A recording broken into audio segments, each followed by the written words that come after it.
Hello, children. We have finished our chapter 1 matter, and now we shall start with our lesson number 2, that is physical and chemical changes. In this chapter, we are going to see the different types of classification of change. So, we will come across reversible and irreversible changes, periodic and non periodic changes, desirable and undesirable changes. Then we shall see physical change and chemical change. And lastly, exothermic change and endothermic changes. So, what is a reversible change? A change is said to be reversible when the opposite change can be brought about by reversing the conditions. That is, if you change the conditions, you get back your original product. So, such a change is called as reversible change. For example, melting of ice and freezing of water. So, what is the main factor for this change to take place? That is the temperature. So, if you increase the temperature, ice will melt to water.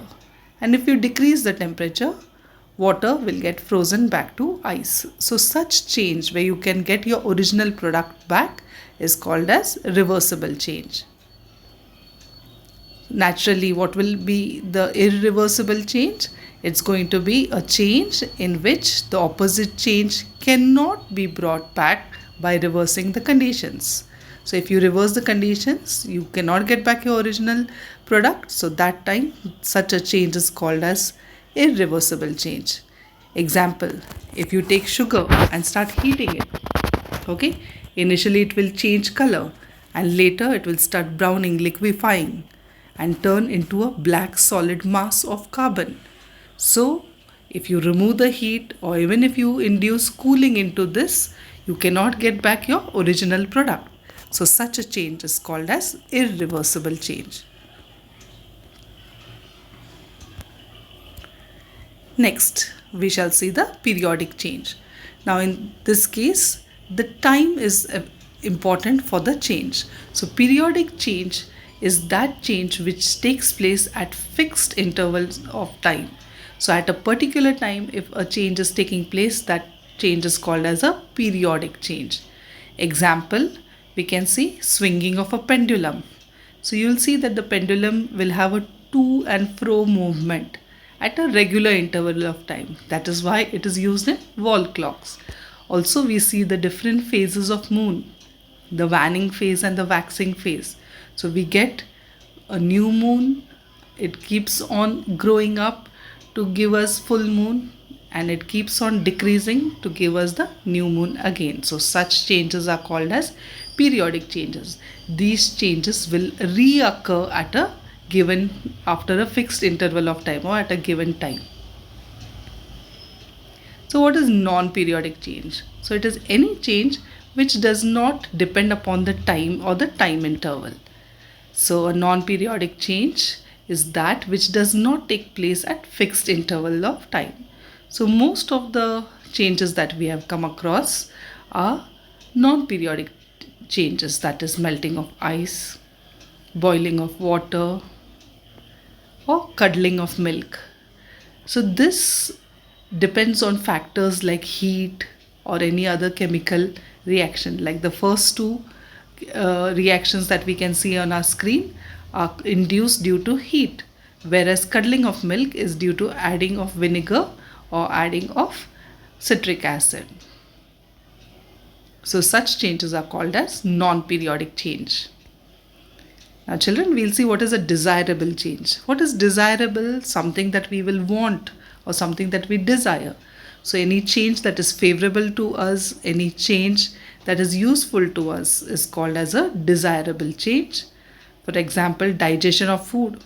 When we eat food, it breaks down. A chemical reaction is taking place. In this chemical reaction, the food is broken down to simpler elements and we get energy out of it. This energy is utilized for our daily activities. The next example is ripening of fruits. Fruits need to ripen so that we can have them. So, such changes are desirable to us.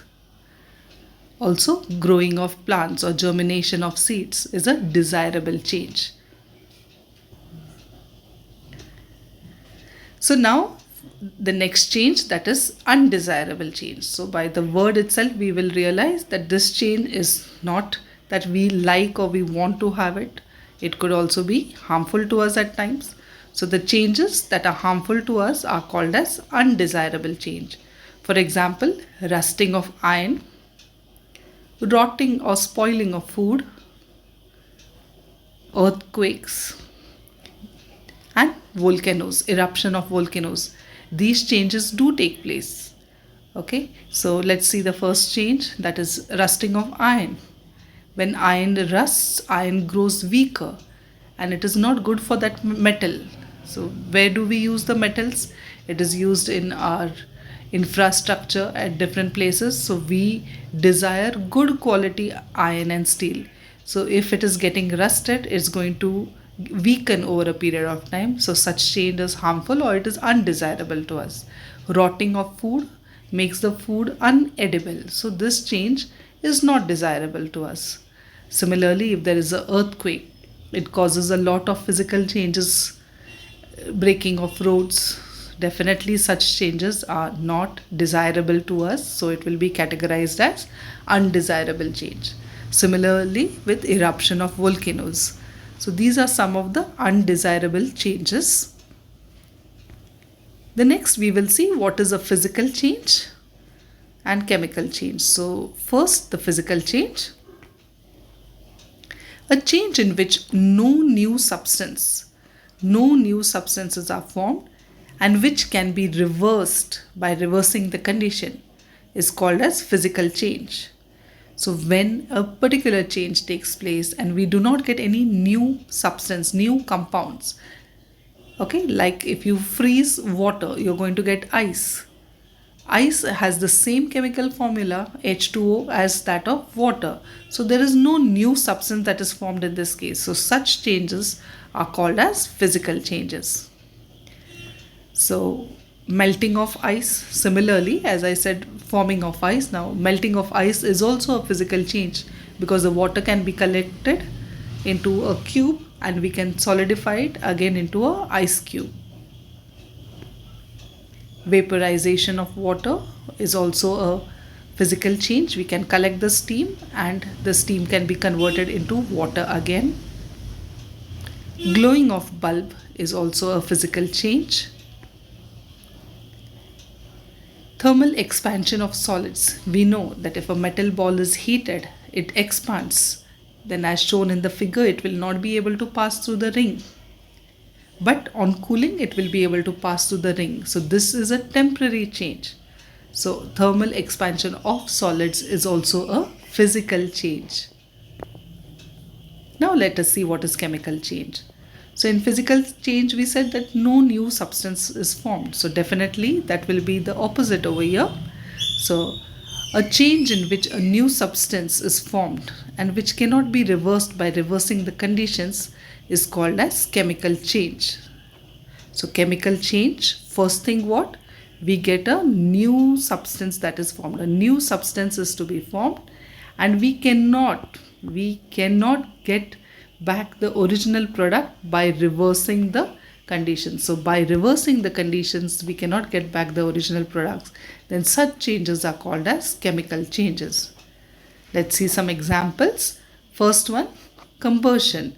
That is burning of fuel is a chemical change. So any hydrocarbon, maybe it's the LPG gas cylinder or any other kind of a gas cylinder, when you burn fuel, the hydrocarbon undergoes a reaction in which it decomposes into carbon dioxide and water. So this is a non-reversible change. So we get first of all new compounds from hydrocarbons. You're going to get carbon dioxide and water, and heat is evolved. There is heat energy in this. So it's a chemical change. Rusting of iron. When iron rusts, it forms an iron oxide layer. This iron oxide layer is called as rust. So rusting of iron is also a chemical change. We cannot reverse it back, or we cannot heat it or cool it to get back pure iron. So rusting of iron is also a chemical change. Cooking of food. So you see, once food is cooked, we cannot get back our raw materials. We cannot get the vegetables back in the raw form. So such an example is also of a chemical change. Curdling of milk. So once milk curdles, we cannot get milk back from it. Milk is a homogeneous mixture, but we cannot get back a homogeneous mixture once it has curdled. So this is also a chemical change. Charring of sugar, as explained earlier. So we see sugar from solid state melts and then it solidifies again to form carbon. So from carbon we cannot get back our sugar. So this change is also called as a chemical change. Digestion is an example of chemical change. Fermentation is also an example of chemical change. Photosynthesis is an example of chemical change.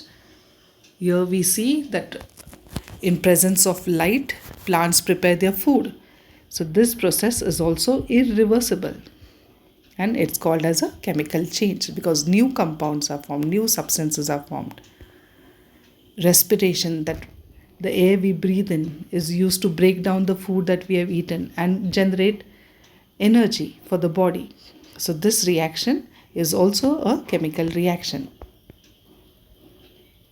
Now let us see whether a chemical reaction and a physical change can take place together. That can a physical change and chemical change occur together? Yes. There's an example where burning of candle. So if you're talking of a candle that undergoes burning, two things are or two processes are happening here. One is the wax is getting melted. We can solidify this wax again. So this is a temporary change which is called as a physical change. Whereas the wick which is burning, we cannot get it back. So that's a chemical change. So burning of candle is an example of a physical and a chemical change taking place together. Now lastly, we see endothermic changes and exothermic changes. So wherever there are physical changes taking place or chemical changes taking place and at the same time there is involvement of energy change, that is heat is either given out or heat is absorbed, then such changes are called as either exothermic changes or endothermic changes and we'll just see them in detail. So firstly, let us see what is an exothermic change. A change during which heat is given out is called as an exothermic change. So whenever there is a heat that is given out, so giving out of heat, that is called as exothermic change. The heat given out during the change is passed to the surrounding. So what happens to the heat? It goes or it is given out to the surrounding. That is, if you have a reaction taking place in a test tube, the test tube will get warm or hot because the heat will be passed to the surrounding. Exothermic change, once initiated, goes to completion on its own. So once a reaction is started, it will complete on its own. So you don't have to give extra heat for the reaction to take place. And why? The reason is because heat is given out in this reactions, and once heat is given out, it is used up for the reaction. So we do not have to give more heat for the reaction. Now let us see what is some examples of exothermic change. So burning of a matchstick or burning of magnesium ribbon.